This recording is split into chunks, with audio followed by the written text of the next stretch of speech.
It's a very even launch. Wow. Pastrana's got good traction on the outside. The other two are going to break for the jump. That's going to see Pastrana try and come around, get the whole shot. He's going to be able to shut the door on Sandell. Doesn't want to run wide though. Sandell will stick a nose in there if he can. And then they're going to hook off to the right. So Ekstrom's lost out, and Ekstrom's taken the standard lap. So despite losing the start, these two are squabbling. They've got to be careful. They've got to get their run up side-by-side jump here, maybe over the big hit. Both the Subarus, amazing. Wow, that is what Travis was hoping for, and they beat Ekstrom into the turn, but then Ekstrom's going to go low, they've run wide.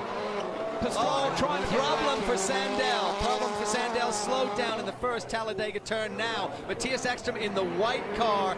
Travis Pastrana in the dark blue Red Bull car. Oh, and a little tap there on the backside of it. Oh, he's pushing him all the way through the turn. Wow. That's more than a tap, it's a big push. Yeah, it's a battle of the balls here, isn't it? Audi versus Subaru. Pastrana clips a tyre. That was a 1 second penalty yesterday, but they're not racing here for time, they're racing for position. So this is the section where Ekstrom tried to make the move on Hansen yesterday.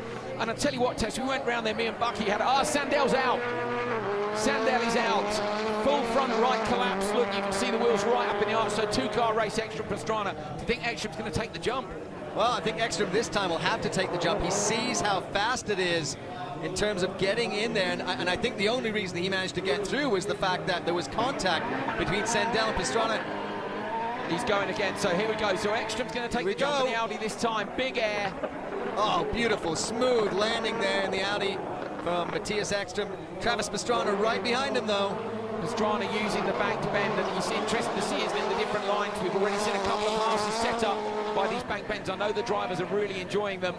And then there's another jump coming up which actually drops them in here. This one drops them straight in. Look, to a piece of banking, fantastic. And Sandell, wherever he's parked it, has managed to get it off the racing line test. So that means these guys can go at it for another couple of laps. And correct me on this one, this race will actually dictate who gets to be on the front row in that second semi. So this is actually a very important race between Ekstrom and Pastrana right now, because this is a front row start. Absolutely, yeah. You want to be on the front row, say staggered grids, rallycross in the heat stages, the qualifying stages, you start in a line. We get some amazing carnage down at turn one. Once you reach the semis and the finals, you stagger the grid, and so it's a big advantage. So the Joker lap, they have to take this once per race and only once, and the Joker lap is a longer way around, and neither Ekstrom nor Pastrana has taken the Joker yet. So at some point, they're going to have to take it, and I think Travis is probably going to tuck in there maybe soon, or does he wait all the way until the last lap? They've got to, it's a three-lapper, remember, so they've both got to go. Look at the way Pastrana uses the berm, so,